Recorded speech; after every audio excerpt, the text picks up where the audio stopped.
Okay, I'm going to give you a super nerdy answer on why that is, and it also lets you know like what we do. We're not going to ask for your PII.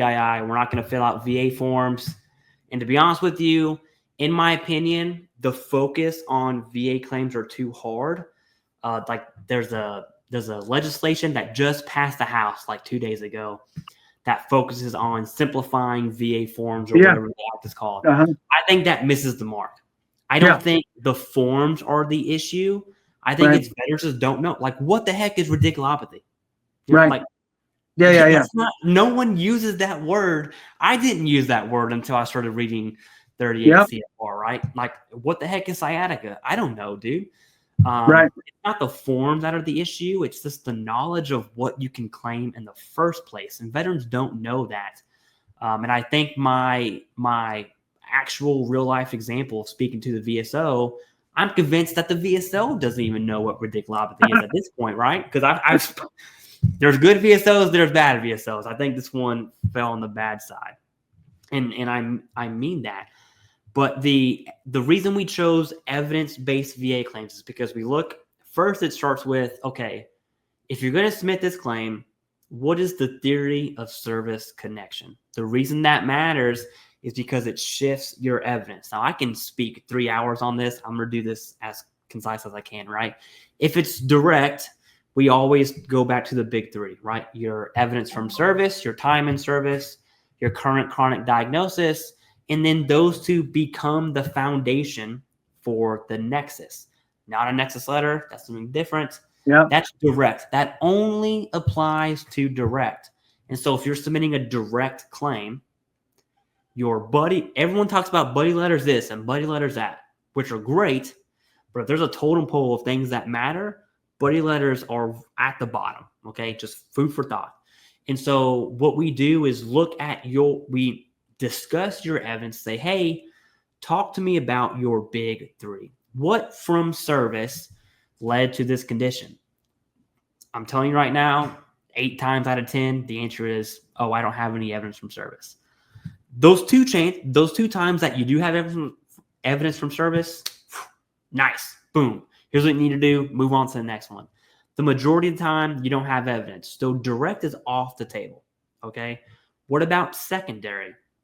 That shifts your evidence. So then we start talking about this evidence-based VA claim from this angle. What about presumptive? That's obviously easy. You need the current diagnosis and meet the time, location criteria. What about TERA or MUCMI? That's really, really hard. It's essentially a combination of direct and secondary is how I would describe it. What about your denied claim, right? Why were you denied in the first place? More importantly, what is your ability to obtain new evidence to combat that denial? Because we can moan and complain about the VA all day. You're still denied, right? You still have that denial. And is the denial even worth it? Okay, so denials are hard claims. The reason veterans can hire attorneys is because denials are hard. Just food for thought, okay?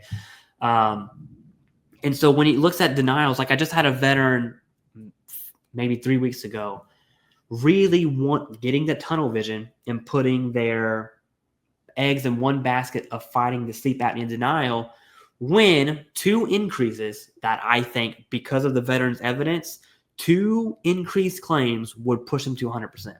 Right. Which is easier, fighting a denial? Recommending, dude, you might want a nexus letter. That's going to cost extra money. Or saying, hey, you have this evidence. I know you're focused on here because of pride, maybe tunnel vision. You know, like I get it. When the VA denies you something, you want to be recognized for it. Like I have things I was denied for that I could fight. I'm not going to. I get that part. At the same time, you have these 2 low-hanging fruit for 100%. Like veterans just get tunnel vision, and that's essentially what we do at evidence-based VA claims. We look at theories of connection, okay? Then we look at your evidence, not medical literature. We look at your evidence to meet the criteria of each theory, and that is, and I'm going to say this, and I'll die on this hill, the only way veterans are service connected is by meeting the evidential criteria of the connection. So if it's direct, you must, it's not optional. You must meet the big three. If it's secondary, it's still the big three. It's just a little different. Okay. You must meet that criteria. And that's what we do in a nutshell. Jason, that was a lot. Final thoughts, and I'll just kind of give it to you.